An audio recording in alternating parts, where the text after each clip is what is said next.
Web 3.0, the Metaverse, and mass participation. What are the opportunities? As I said at the top of the show, big thank you to Nuco presenting tonight's webinar. For those of you that don't know me, Chris Robb, the CEO and founder of Mass Participation World, putting one hand up. I've got my notes in the other hand, but both hands in the air to say that I'm the amateur in the room here tonight. I'm looking forward to learning lots. I'm on a very steep learning curve in this space, but very excited to learn from our panelists. And as always, love to make it interactive. If you've got any questions or comments, pop them in the chat or the Q&A. I'll be watching that. And whilst I'm doing that, we'll just, as always, launch the first poll just to get a sense of where you're from, those that are joining us, and do an introduction of our panelists in alphabetical order. Jeffrey Fu, the CEO of Lively, joining us from Singapore. Hi, Jeff. Nice to see you. Hi, everyone. Thanks for joining. Going just up the border from Singapore, Sam Middlehurst, CEO and co-founder Admiral.Sports and CEO of Admiral.Digital, joining us from Kuala Lumpur. Hi there, Sam. Hey guys, how are we doing? Good to see you. And then hopping over to the other side of the world, it's dark here in Asia because it's nighttime. It's just getting light in Calgary in Canada. It's a lot of degrees cooler than what it is here in Asia, but a beautiful part of the world. Big welcome to Trevor Dirksen, who's the CEO, ePlay Digital, joining us from Calgary in Canada. Hi, Trevor. Good morning, good afternoon, good evening. Yeah, it's a bit of that across the time zones we've got. Wonderful to see you. So just as always, the quick housekeeping, as always the case on these, we won't have any interaction verbally from the panel, from the delegates, but please say hello in the chat as we've already done. Put your questions in the Q&A. We're streaming live on Facebook, and we are recording, and we will put this up on YouTube channel and MPW Academy. We're also, as we've been doing for a number of months now, delighted to be live streaming directly into China. And a big thank you to Julia Cui, Jerry, and Huao, the team at CGX Consulting that are making that possible for us. Just a couple of other MPW initiatives. Nearly 2 weeks ago now, last week, we had the first of a new initiative, MPW Global Updates. Those will now happen every fortnight on the 2nd and 4th Tuesdays of the month. There are 15-minute Facebook and LinkedIn live simultaneously. And then last week we turned around in less than 24 hours into a podcast. And we'll be doing that every fortnight. Just literally tapping into my network around the world to see what's happening each week, a different theme. Next week we're going to be looking on Tuesday night, my time, understanding what's happening in supply chain, but also giving a bit of a sense of what's happening around the world. If you missed it, an interesting aid station which went live yesterday, Maxim Kravenko, our first ever second interview on the aid station of the same guest. We went back to Ukraine to get a sense of what's happening on the ground there. The next World Athletics webinar, which I co-host with World Athletics, is on next Thursday at this same time, 7th of April, 1400 CET. Running and the City, we have some great guests on there. Ted Metalis, race director of New York Marathon. We have a number of other guests, some interesting researchers giving some insights into what they've found, academics from around the world. Next MPW web series on the 28th of April. And we're going to be something that I've thrown out there that I'm still developing. The working title at this stage, Participants versus Fans and Supporters. What are we missing? And just exploring this, we tend to focus on participants, but are we missing an opportunity of engaging with the broader community around those participants? As always, if I can help you, Chris at massparticipationworld.com, or connect in with me on the various social platforms. And let's get on to the topic. As I said at the beginning, my disclaimer, I'm very much a beginner on a steep learning curve. And before we came on air, we were talking about how so many people are trying to figure this out still. Quite a lot of it's hypothetical. This transition from Web 2 to Web 3. Web 3 in its infancy, a long way to go still, but potentially some opportunities which we'd love to try and explore, evolving really fast. Where do you get your information from? How do you stay up to date? And we'll pick the brains of the panelists on that. As always, as I said, pop your questions in. and we're going to try, and there's lots to cover. We're going to start off for the complete newbies, asking each of the panelists to tell us what their take on what Web3 is. We hear about Web3 and the Metaverse. What's the relationship between them? How do they interface and interact? How does it interact with real life experiences? I've had a number of conversations where people have kind of got this sense that it's all in the metaverse, it's all digital, it's all has to be augmented reality and virtual reality and so on. But there's no doubt that there's an intersection with real life. In fact, Trevor kindly sent me a fantastic presentation by Peter Moore, who some of you would recognize as the former CEO of Liverpool. He is now the CEO of Unity, which is one of the biggest platforms. I think, Trevor, you were saying 70% of gaming platforms and things in the metaverse happen on Unity. And he put a quote out there, which I picked up, that said, going forward, everything in the real world will have its twin in the digital world. So, this real interface that we have the opportunity to explore NFTs and other revenue opportunities. And Jeff's just launched an NFT bib, which we're interested to hear about. Sam's very passionate, and as am I, about communities and the opportunity that this helps to build communities. And then there's been a whole narrative around governance. What opportunities on the blockchain and governance does this give? And then people are saying, well, what do I need to invest? How much time do I need to put in it? What do I need? So let's jump into it. And why don't we start? I think probably Trevor, you've been around this space for a long time. Let's kick off with you, with your early start there in Calgary. What's your take on Web.3 for the layman and maybe some of the more experienced people here? But there's many people that are at the early stage of the curve here. How would you explain it? Yeah, I'm on. You can hear me, right? Yes, can hear you. Excellent. Web3. We've been talking about Web3 for quite a while, actually, a little under 10 years, and we first started talking about it around the space of semantic web, and that's morphed, sometimes into conversations about Web3 is everything that Facebook isn't. Web3 is evolution from Web 2, because Web 2 was kind of social media. Web 1 was whatever came before social media, those plain websites, and Web 3 is just next. So it gets defined different ways. So if people have been trying to apply themselves and they're confused, don't be surprised. Web 3 is just like, think of it as the next gen, and it'll get defined over time. Like how generations get defined over time. We think we know what Gen Z is, and then it gets expanded or contracted, but only upon reflection over time. Because if Web3 is what we said it was in 2003 as a standards body, we wouldn't be talking about NFTs today. We wouldn't be talking about crypto today, and we wouldn't be talking about Metaverse today. And that definition has expanded over time. So maybe the best way to think of it, it's not just social media, it's not plain web. And don't think of it as it must have crypto and it must have NFTs, although some people, I think, advocate for that, and the time will tell.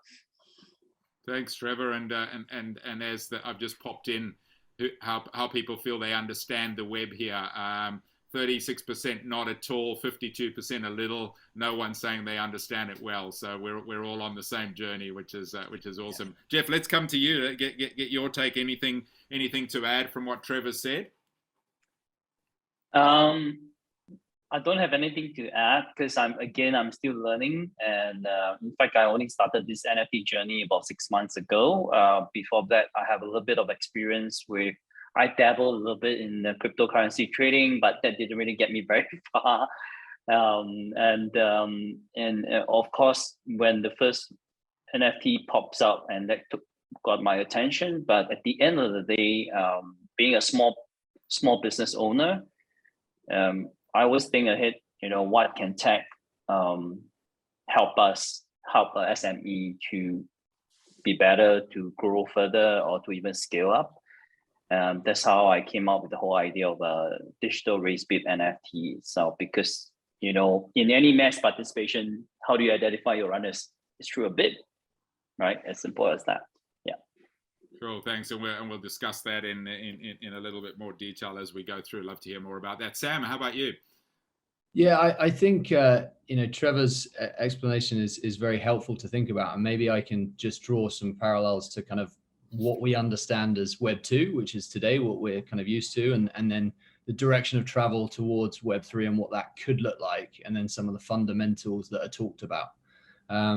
So I think if you think about Web 2 right now, there's a few kind of key themes that happen to form Web 2 in terms of how I look at it. First one is around how we distribute content. So a lot of the distribution of content within Web 2 is in environments that have been created by some of the big players in the world that we know today, who are some of the largest companies in the world. So you can think of your Googles, your Amazons, your Facebooks, your Microsofts, and there's a few things that they're doing there. They're looking around the distribution of content. They're then looking at how we connect with each other. That's the invent of social media. And then they're looking at commerce models around that, how we buy services and goods. So those are some of the things that we've kind of known in our Web 2 world. And if you think about how those services are offered, they tend to be offered within a centralized environment controlled by one of those big players. So you probably hear, the phrase walled gardens talked about a lot. You can do things within Facebook, but you can't then take things out of Facebook. Okay, so that's really important, is the fact that they've created these environments that they own and they control. And as a result of them owning and controlling them, we, the people who are using them, are actually the product itself. And I think this is a really important narrative to pick up on. So in Web 2, these companies have the control and they also have the ownership. So we may be creating content, but we don't own it. Okay. So we are inputting our time to connect with people that we want to connect to through some of these platforms, or to buy things that we want to buy, or to look at content that we want to look at. But we, as users of this, are not participating in ownership or monetization models. That's where these big platforms have built an advertising model that effectively harvests our time. Okay, so if you think about Web 2, those are some of the themes and the trends that we're used to seeing. So if we think about that into transition to Web 3, and then potentially some of the quote unquote philosophy around Web 3, it's, as Trevor said, it's moving away from some of these things. So if we look at how you move away from some of these things, one of the big shifts is to move from a centralized world to a decentralized world, okay, where you're no longer having ownership in the hands of a few, which is almost like a kind of fiefdom. If we think back to our history, it's giving, control back to the actual people, and people, the users, no longer being the product, where they're able to participate and have ownership over what they're doing. And I think that's a really important concept that the evolution from Web 2 to Web 3 is trying to achieve. So if you think of a couple of things there, which is just easy to remember phrases, in Web 2, we rent our space on these platforms, okay? In Web 3, we're trying to then say, well, can we actually own it? Okay, can we own the space? Can we own the content? Can we participate in the economics? And therefore that lifts, that kind of, there's a shift from us being the product, where we are effectively harvested by someone else, to being able to become a harvester of the value that we're actually creating. And that's something that I think Web 3 is the direction of travel that it's trying to go to. And one of the key technologies that's trying to enable that is blockchains and blockchain-based technologies. And you'll probably hear that talked about a lot. There are multiple blockchain-based technologies, and they have different utility, and they do different things. And then you have technologies that have come out of that, like NFTs, non-fungible tokens, which Jeff, I'm sure, is going to talk about in a bit, and then cryptocurrencies, which is as a method of commerce. So I think that some of those things may be helpful in terms of how we think about Web 3. Ultimately, I think one of the key things that underpins it is that over the last 10 years, when what we've seen as new technologies have emerged is that we've spent more of our time in online. Okay, so we spent more time in digital environments, and those digital environments in Web 2 tend to be around websites or apps, okay, or in social media platforms, which again are app based now. In Web 3, the idea is that you should be able to spend time in digital spaces, and this is where we kind of get into the concept of the metaverse, which is a series of open spaces that are connected. And the idea that if you have ownership, you are then able to transfer things that you own between those spaces, because you don't have those walled gardens. It's effectively decentralized. So that's kind of what I've understood about some of the key themes from Web 2 to Web 3. And hopefully that gives a bit of context to the conversation that we're having moving forward. Hey, that's good. Chris, can I give an example that might help? Yeah. And it's an example and a non-example all at once. We have a running app. Imagine a 10K course, 10K worth of real estate on the left-hand side of the course, 10K worth of real estate on the right-hand side of the course that you can visualize in 3D, your avatar, the road in front of you, the road behind you, etc. All visualized, in 3D. So that means we can sell real estate. And I think a lot of people have probably heard that there's digital real estate for sale online in different places, and there's different worlds developing. So Clock World has 10K on the left-hand side, 10K on the right-hand side, each lot maybe 40 feet wide. And the first lot we sold was to somebody we didn't know, and they wanted to build a pet store. We found out after they purchased the lot, so that you could run with your dog or your cat or your lion or your giraffe or whatever. It is the metaverse. You should be able to run with an elephant if you want, or if this person who bought this property wanted. We didn't sell the property as an NFT, so that doesn't qualify as a Web 3.0. We're the mayor, right? So we have control.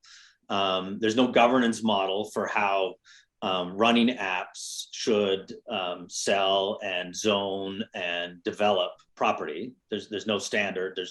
So we have to create that. Somebody has to create that. We're in the middle of creating that. So that's a kind of a non-example part with an example part as well. So now this person can just share their 3D models with us, the store, what it looks like.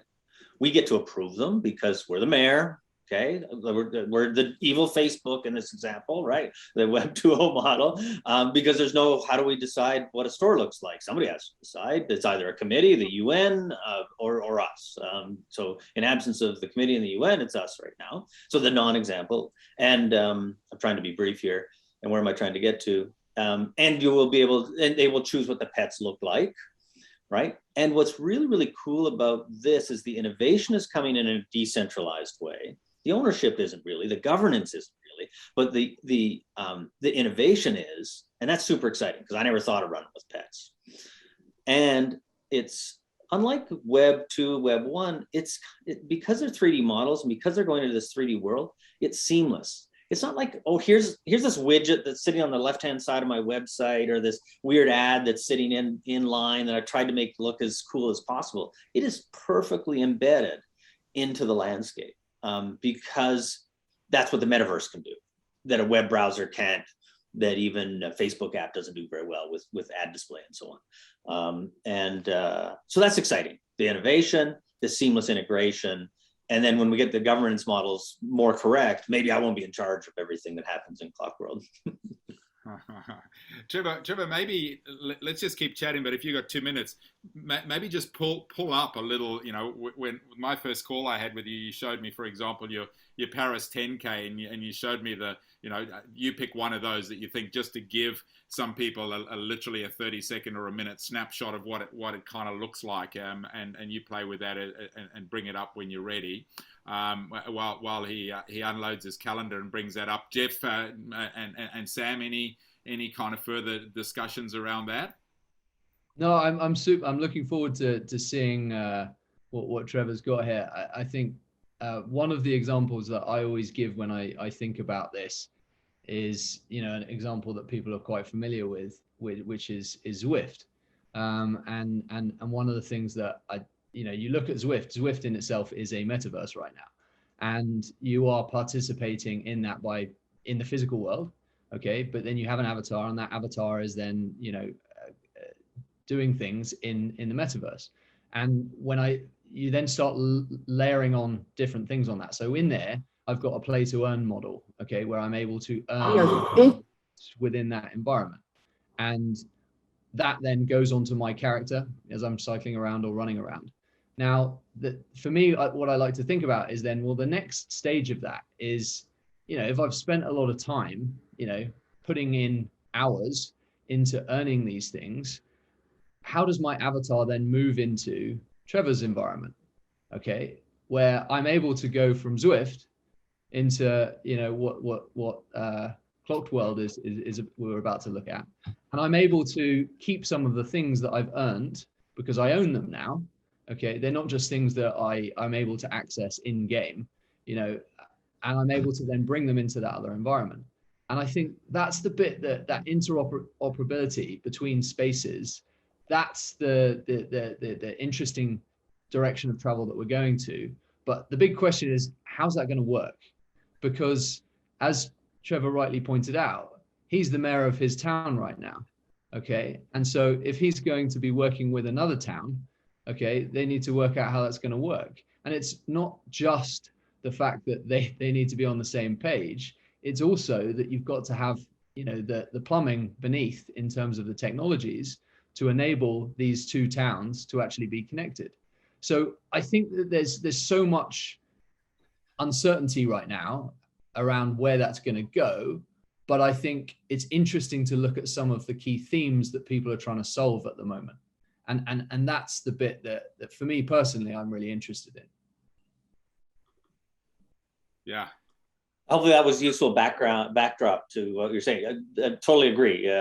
And I think I want to just show you the first branded store, although this one, the logo's a bit wrong. So I'm showing you the wrong one. So this 3D model, this container store for Spartan gear that you can buy for your avatar, you can buy for your real life. I'm just trying to show you here's the one I want to show you. So here's you running by the Spartan container store. Participants can stop in, supporters can stop in, spectators can stop in. You can purchase as NFT, precious items, you can purchase as commodity, $10 digital items, and you can purchase physical items as well, or purchase all three at once when we package it just right. That commerce model is going to, we hope, all of us that are advocates for Web3, we hope become more and more open, so that Spartan can go into a tool and add their store and offer their stuff for sale however they want, and I don't have to approve it. So the kind of concept we were talking about this morning, you touched on it a little bit there. So someone goes in there or at a Spartan event, buys a Spartan shirt, or in your space buys a Spartan shirt. They pay a certain amount, they get the shirt. So if they bought it in the virtual space, that gets delivered. They go on site to a Spartan event, they pick up their shirt, but it then gives them the opportunity to dress their avatar in a Spartan shirt. So, we keep talking about the business model in mass participation, trying to find new revenue streams. This is potentially partnerships and rev shares. And, going back to the example you showed of Paris is, if it goes the way that some think it might, let's say in a few years' time, there's 10,000 people running the Paris 10K in the metaverse, and some of them are dressed in Spartan and ASIC shirts, and the spectators are on the sidelines. So coming back to this real and digital twin, they potentially go into a McDonald's in the metaverse, and they put on their VR goggles and they wander around and decide what they're going to buy, and they get a voucher for it. Or if they buy a pair of shoes, those get shipped to them, and so on and so forth. So this kind of meeting of the real and virtual, is that a fair understanding of it as one of the potential opportunities? Yeah, for sure. And if you look at this shot that I'm showing right now, none of this land is owned. None of this land is developed. Now I'm running. If I'm running on a treadmill, I get to consume this. I get to see this. One of the things, and we haven't really dived too far into the metaverse. We've shown some examples just now. But one of the things I think about with metaverse quite a bit that I feel like not a lot of people do, and I think this comes from all my runs listening to Clubhouse, is my foot is in the my body, my mind is virtually in two places at once. It's in a conversation on Clubhouse or a Twitter space, and it's avoiding a curb or a car in the real world. And I'm doing these. My attention is split, but it's fine. I'm pretty well practiced at it. I do it for hours and hours a week. So that audio experience of what is it like when you run under the Eiffel Tower when you can't see it? What is it like when you run by that pet store when you can't see it? What is it like when you run by the McDonald's, Chris, or the sneaker store when you can't see it? Because why? Because you're running outside. So the Zwift model is a perfect one for two reasons, Sam. Because number one, you were probably guessing we're not interoperable with Zwift because there's some work to be done there, right? Business work, technology work, in the way we would think, in the way of, hey, Mike, the shirt I bought in Clock World doesn't go into my avatar in Zwift World. Okay, there's lots of reasons for that. And neither will my pet. So that that's kind of one issue. But the other issue is I don't always run inside. I want to run outside, and I cannot be looking at my phone while I'm running. And even when the AR glasses come out, really how much data, how much of my vision is going to be obstructed? Some of it, sure. But not as much as a VR, and I want to be outside, and I can't wear VR glasses outside for sure. VR headset outside for sure. So what's the audio experience? So don't forget all of our coaching, all of our excitement, all of those cheers, all the feelings that I felt only a couple times in a road race, a marathon or half marathon. At least half of that is what I'm hearing. I don't know, maybe it's only 40%. I don't know, but there's that immersion is also audio. So don't forget about that when we're thinking about Metaverse and even Web3. I think adding on to Trevor, what Trevor just shared, right? I see how mass participation can be part of this whole Metaverse. I mean, everything that Trevor has just shared is like on point. But as you also said that I want to be outside, and in our community, fitness especially, where we want people to work out, to get physically involved, right, and not putting on an Oculus goggle and sit there imagining that you're running. That's not what we want at the end of the day. How I view our community continue to move towards that space is essentially the connection is definitely via AR glasses, right? How that's going to develop in the future, I'm pretty sure someone's really working on it. The next version is, I'll just think of, look, I'm not a tech expert here, but I couldn't just imagine myself like stepping out of my house, putting on my AR glasses, looking to my right, Trevor is next to me, even though he's in Canada. Sam is next to me, even though you're in KL, but hey, we're having a conversation through audio and through glasses, right? And possibly if that event, say for example, Blackmore Sydney running festival, we can see the start arch and all this, and we can see people around you. That's how I view sort of this coincide, right, between physical world and the virtual world itself, right? And of course, while you are running, you can see snippets of people cheering on the route, or some iconic structures along the route for Sydney Running Festival itself. When you're done, you can possibly, come back into the house, or if you want to continue to be part of the expo itself, right? Sit down in a lap in front of your computer, go into the Metaverse and continue that conversation over there. That's how I view that, and which is why I think my philosophy is, as what Sam put it in the very beginning, right? It's about building community, and to get the community is to engage them physically, right? And how we want to get them on board at the same time, digitally as well, right? With the apps and everything, and right now to the Metaverse. Yeah, so please chime in if I'm wrong. Yeah, and one of the things we were talking about, around that community, and one of the things we want to discuss next month a little bit on the web series is, I think we tend to narrow our focus on our communities generally around the participants, and does this give the opportunity to build that community beyond there and engage? And Trevor, you were sharing with me the example of your friend that was running in the LA Marathon, and you showed his avatar at the finish line in Clock World as he celebrated, but the potential that you're talking about, that in time there'll be these real events happening. So yes, the participants will be able to see each other, but the spectators will be having this immersive experience where at the moment, bye-bye Sam, we'll see you at the finish line, and your family goes off and they're looking at a 1D screen following your little blip on the course as you have live tracking, as opposed to sitting at home and being able to seeing you literally in the event. So yeah, there's an example of Trevor's friend finishing the LA Marathon, with the crowd going past him there and him celebrating. He did well, Devin. He did awesome.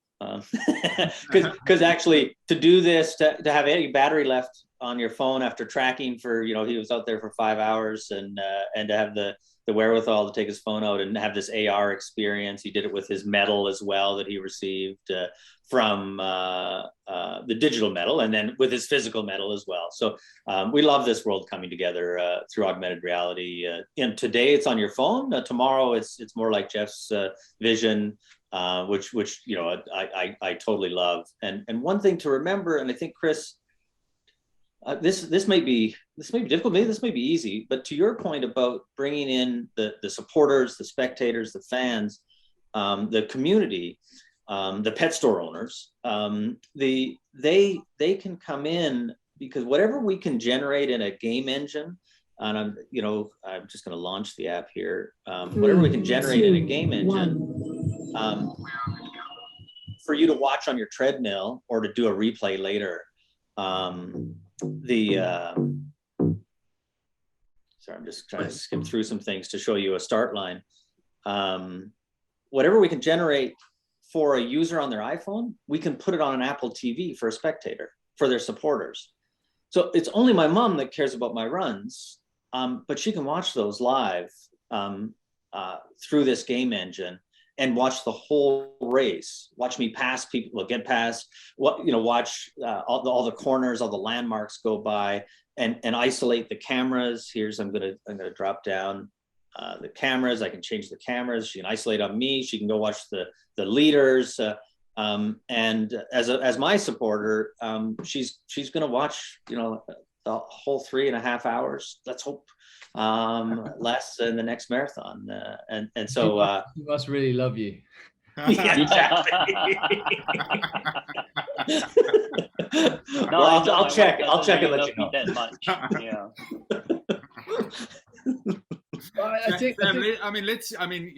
I think this is, Jeff's spoken about community, you touched on community. Let's use this as a little bit of a segue to the thoughts around community and how the opportunities broadly in Web3 to build communities. Some of the thoughts you had that we were discussing the other day.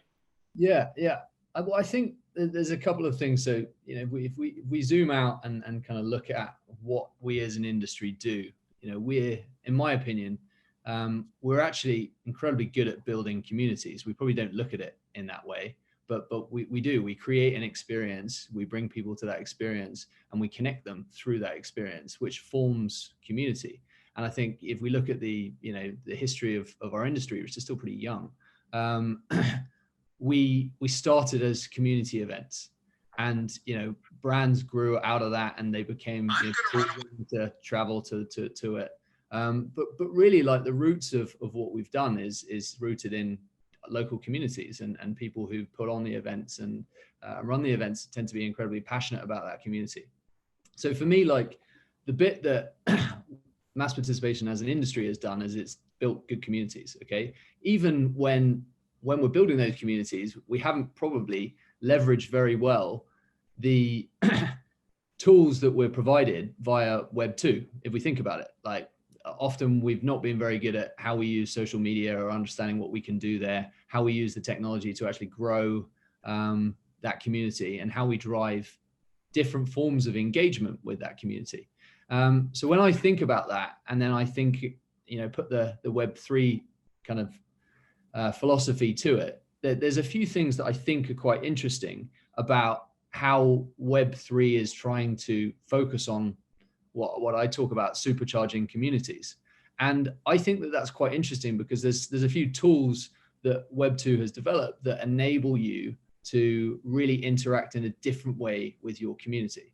And so I think one of the things that probably isn't spoken about a lot when we talk about NFTs is actually the utility that NFTs has based on, being based on a smart contract and being able to have ownership of something. And then that smart contract enables you to write different things into that contract.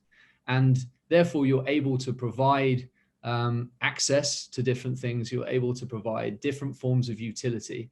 And I think that those points are quite interesting. And then I start looking at that from the lens of one of the things that we've done in a Web 2 era within the mass participation industry, which is we've looked at the concept of membership and like, how do we provide membership to people, to our community, to really try and reward that kind of, for want of a better word, kind of loyalty or fandom. Okay, so who are those super fans within our community?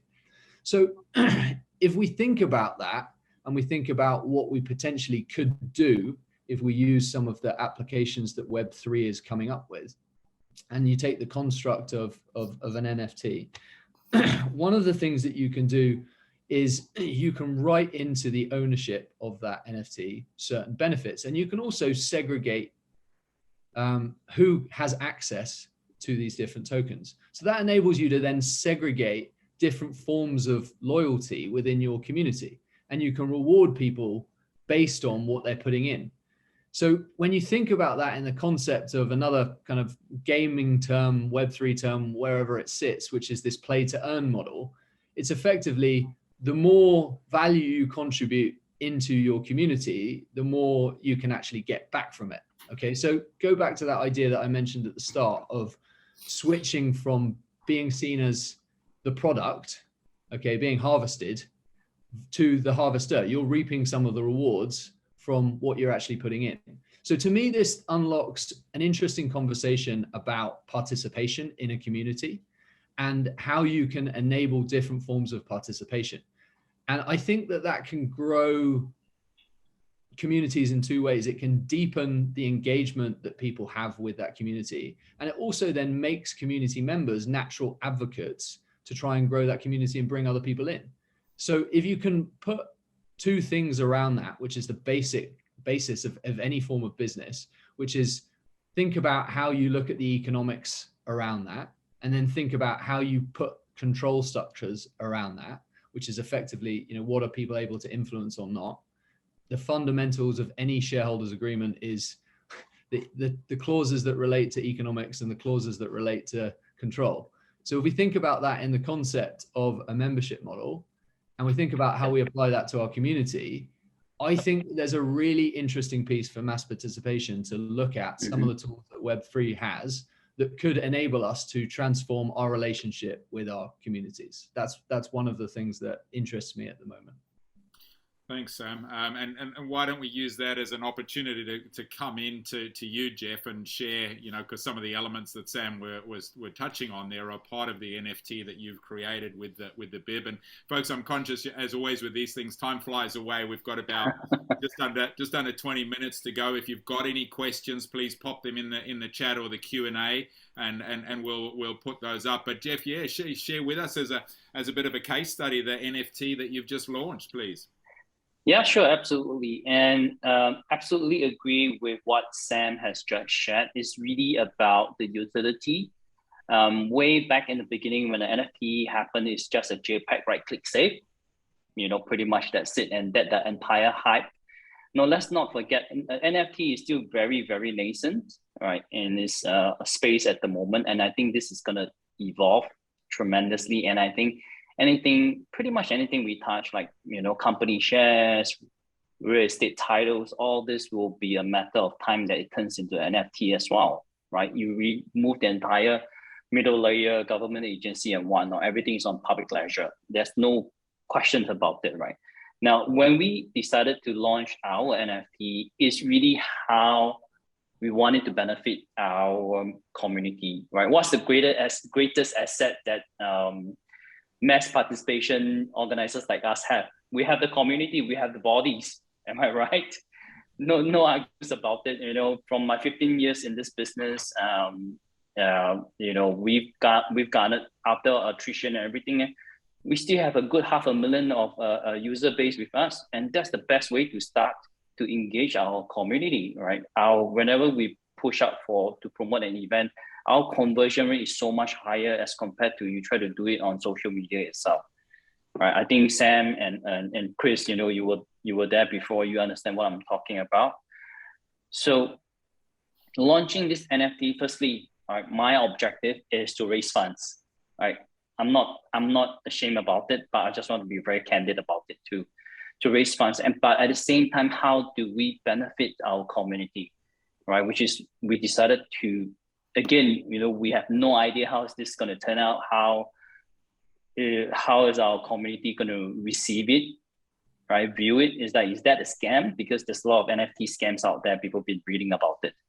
So the whole idea is engaging the community. And firstly is all about the utility, like exclusive access, you know, premium invitations, is the other one. I mean, another utility, which I like to call it front row seats, right? If you are a runner, regular runner, you hate to squeeze right from the back all the way to the front, right? One of the best utility is you get to line up all the way to the front, right next to, you know, one of the fastest runners in the world in your event, right? And of course, then there comes VIP treatment, so on and so forth. But these are just a bunch of utilities, and think of it as it is a VVIP membership, right? As you know, Sam actually brought that up too. But on top of that is the move to earn, right, aspects. And how we want to do it is we want to be able to allow our strong, loyal fan supporters, our NFT holders, to be part of our growth as a business, meaning we will contribute part of the revenue into the community wallet itself, which is in the tech term is a DAO itself, right? And the community gets to decide what they want to do with it, right? Should it be spent on, say, inviting some celebrity athlete to meet and greet, or let's fly a group of these people, or benefit charities? So this is how we want to continue to engage our NFT holders, our community itself. And of course, this 1,000, right, compared to the 500,000 of users or members that we have, is just really the beginning. And this is just a raise bid number. And how I came out with that digital raise bid is people just have their favorite number. Let's put it that way, right? Like, Sam, what's your favorite number? Number 9.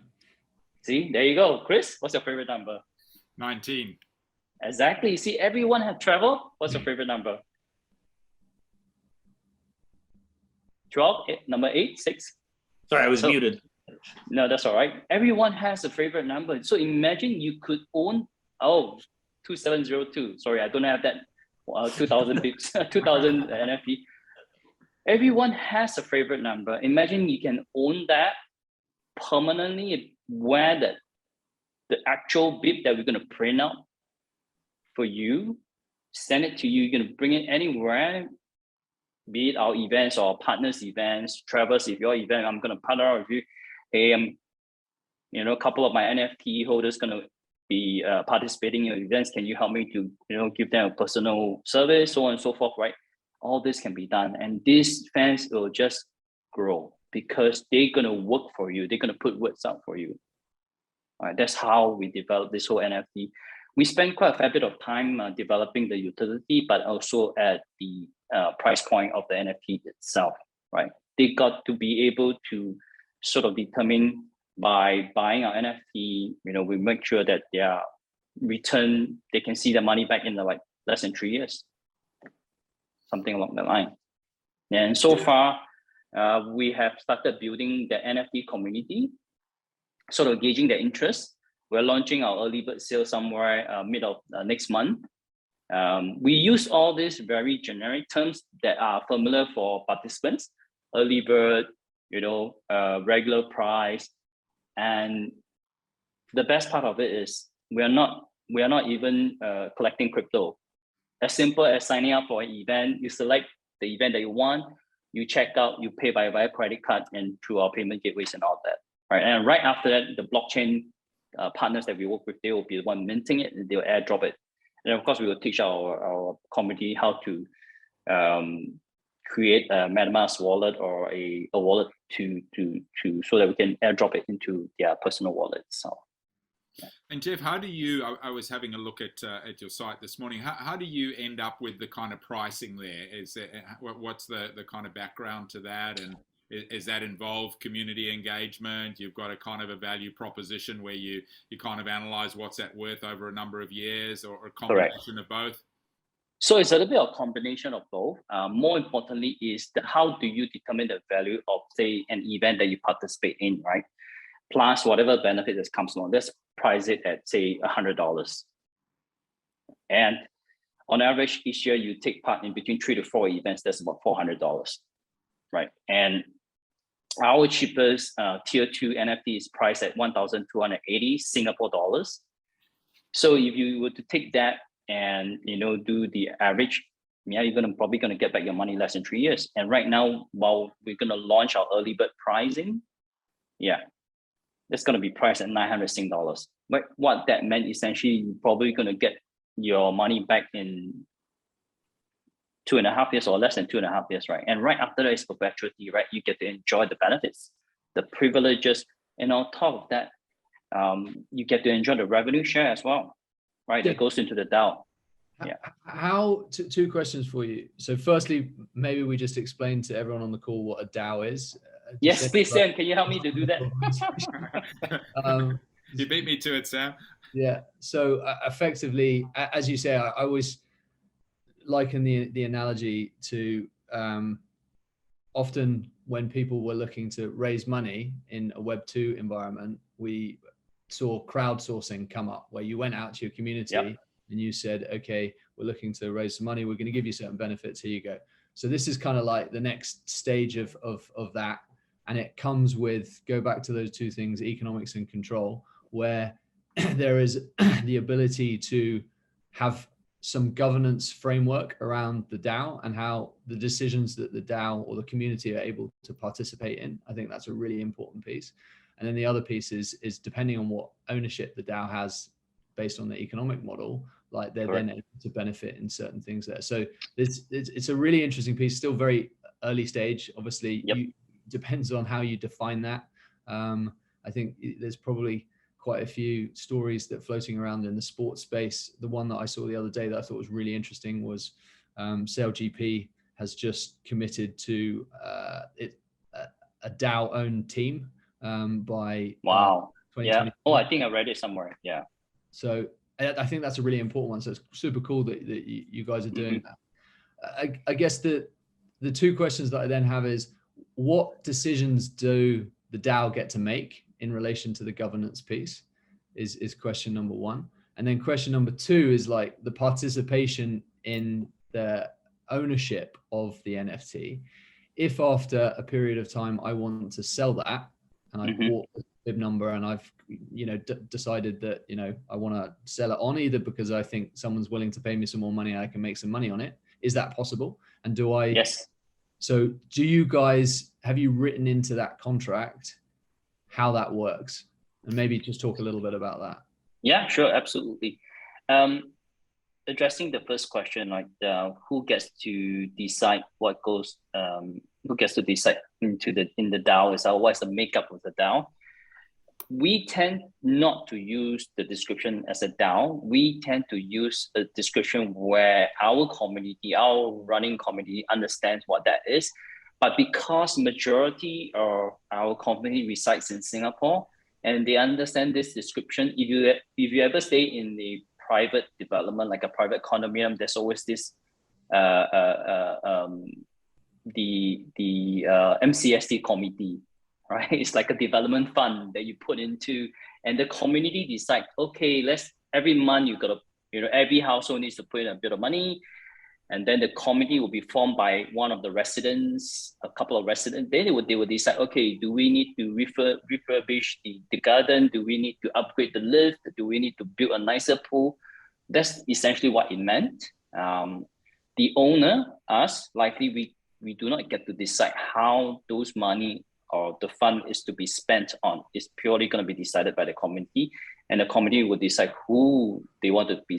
They want to select as part of this so-called small little group, right? And obviously the decision will be made by a poll, right? In the case of using a Discord itself. So Discord, if you guys, some of you do not know of, Discord is just another similar to Telegram, but except it has a lot more features where you can validate the NFT holders itself. I'm still learning as well. So second question on that is definitely our NFT are tradable. The moment you receive the NFT itself, instantly you can trade it in the open market anytime. So that's the benefit of holding on to NFT, where you get some sense of ownership, or rather, get to be part of the business itself. But at the same time, it doesn't tie you down, unlike if you were to an early stage investor into a company, you're holding on to the equity, but it's just very too hard for you to sell it to anyone else, and everything needs to go through the board, whether you can sell those or not. But with an NFT, it's easy. It's the liquidity factor. Absolutely, it's the liquidity, and of course, as a creator ourselves, because we are we created an NFT. There's this royalty that we can collect for every sale transaction that's built into the smart contract itself.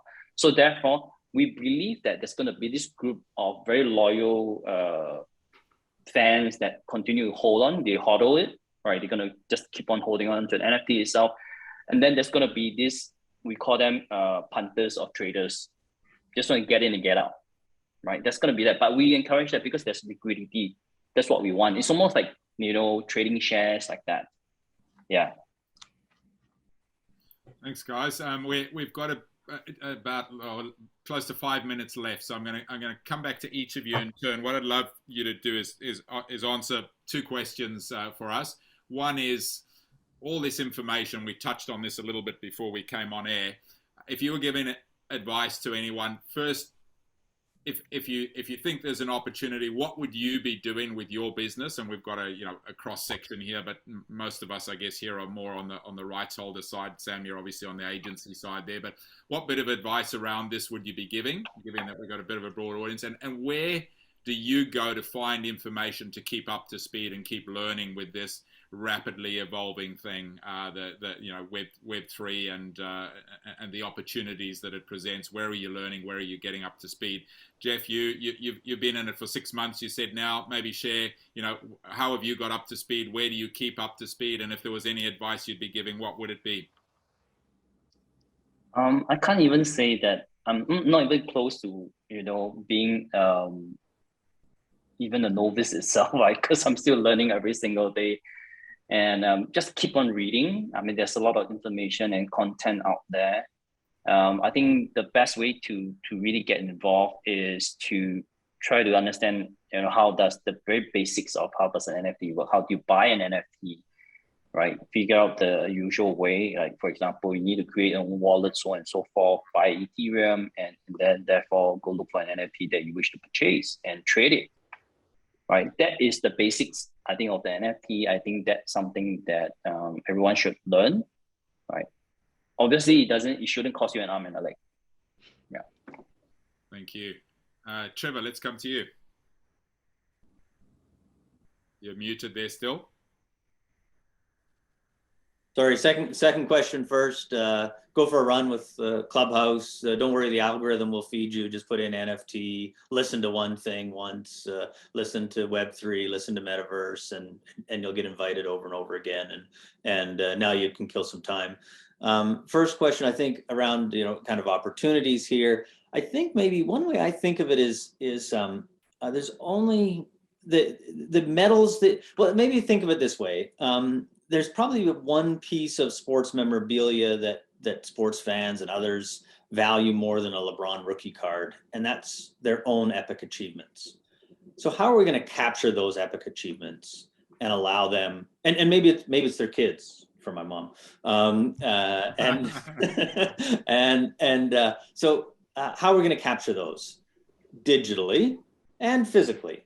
And if you're not thinking digitally, reach out to some of us, or listen to some Clubhouse, Twitter Spaces. Use your own imagination. I think you'll get there. Those digital epic achievement recognitions. Thank you, Trevor. Sam, last laugh for you. Yeah, well, I'll answer the second question first. So I think I'd advise anyone, like, go out and do like 30, 40 hours of learning, which is exactly what I'm still doing at the moment. And that really then helps you get to a place where you can start to understand things first. I wouldn't do that first. Like, where can you learn? I mean, YouTube, Twitter, and Discord are all good spaces that are free that you can learn stuff. Clubhouse as well.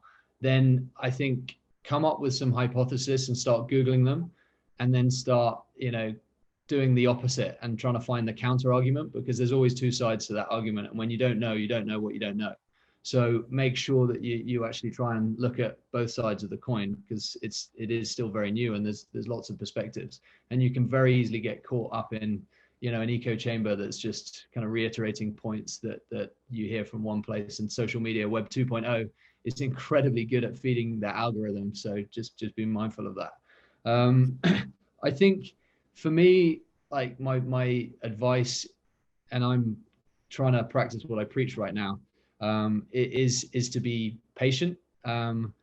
So, this is still pretty early stage. And for me, it's about kind of understanding things, because, naturally we're afraid of things that we don't understand and we tend to resist them. So do that first bit and get the understanding in place. Come up with a strategy of how you want to approach it. Okay. And actually be strategic about it. And then go on that journey of how you're going to adapt and evolve.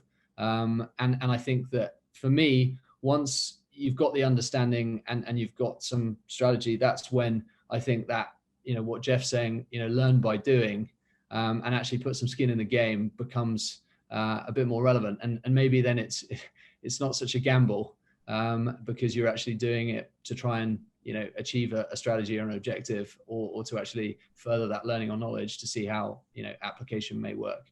But the one thing that I definitely stress is that it's still super early. And I think the stuff that Trevor was showing us earlier is like incredibly interesting. But when you then think about how does that then continue to evolve, you need the infrastructure to support the application. And right now, people are building the infrastructure. And so that's the bit that we need to be clear on, is that, like, this space is going to change significantly. Like, technology, the only thing that we can be certain about is that it will continue to evolve, and the pace of change will get faster. And so I think that those are things that are pretty certain. So I kind of, that's how I'm trying to approach it. So if that's helpful to anyone, maybe have a look at that. The pace of change is going to get faster, so good opportunity to kind of get in the back of the bus now and start understanding it before it's moving so fast that it's hard to catch it. For sure. And we're at that point, we then become resistant to it, and we're not able to kind of work out how there could be utility that we could be taking advantage of. And it is a little bit of a land grab right now, just like in the early days of Web 1 and 2, I suppose, as well, where people were buying up domain names, and the spelling of a word was important. I think very spatial people that organize races and create brands should understand that being next to the Apple Store in the future, in the metaverse, real world, it makes sense too. It may be as important as getting the spelling of your brand for your domain and your Instagram handle and your Twitter handle. So all those things we went through, maybe location in a spatial world will start to make as much sense as it should in a digital world. Yeah. Fantastic. And I think it's just one other point on that. Like, the other bit that I heard the other day on a podcast, which I think is a super relevant point, is that we're already seeing people caring more about their online identity than they did previously. And so if we think that that's only going to accelerate, then I think that really holds true to what Trevor's saying there. I think the other thing that we as an industry need to be mindful of is that there's certain other kind of models at play, which is, this play to earn concept that's come out of gaming and being transferred into different places, and people wanting to be the harvester rather than the harvested. That leads to people wanting to participate in different ways if they are going to be the participant, the object of how we all make money as an industry. And I think that taking learnings from, what we've seen in the Web 2.0 era stage of that harvesting model, like, let's be honest, that is our current business model right now in mass participation. Okay, so maybe we need to think about how that business model can evolve so that people are actually feeling like they are participating in that. And then maybe that will strengthen the community bit that we already do so well. And then for me, that becomes pretty exciting. One last add-on is, I think NFT is just going to be part of our life everywhere. Anything that we do, we just simply put like our identity today. There's so much fraud out there. I simply put, people hijack your Facebook, try to solicit contact details and whatnot. I would think that, in your digital identity itself will be an NFT. Right? That's the only way to get around all these scams and fraud. Yeah, thank you, Jeff. Great point there as well. Folks, we're out of time. Tracy Sunderland, lovely to see you. And I'm shocked to hear you say that you got the time wrong, Tracy. Wonderful to see you. And yes, absolutely, it's being recorded. It's actually live on Facebook at the moment, so you could jump straight onto Facebook on the MPW page and watch the replay, and it will be up on our YouTube channel within the next probably 48 hours, so you can watch the replay there. But wonderful to see you. Hope you're well. Let's finish by thanking everyone as I see you on the screen there. Sam Middlehurst joining us from Kuala Lumpur. Thank you so much, Sam. Many great insights there. Trevor Dirksen from Calgary there. You can go and get on with your day while we go to sleep on this end of the world. But great to see you. Thanks for your insights. And Jeff, congratulations again on your NFT bib. All the very best with that one. Thanks for making the time, and look forward hopefully to seeing you in person in Singapore in the not too distant future. Oh, absolutely. I look forward to seeing you in Bali. We can travel now. Yeah, we can. Everyone, thanks so much for joining us. Have a great day, night, morning, wherever you are, and we'll see you again next month. Reminder, World Athletics webinar next Thursday, the 7th. Some great guests, including Ted Metellus, the race director of New York Marathon, Running and the City. And next MPW web series, 28th of April, if I've got my dates right. Next Tuesday, MPW Global Updates, 8 p.m. And hopefully we'll see you then as well. Thanks so much. Take care and stay well.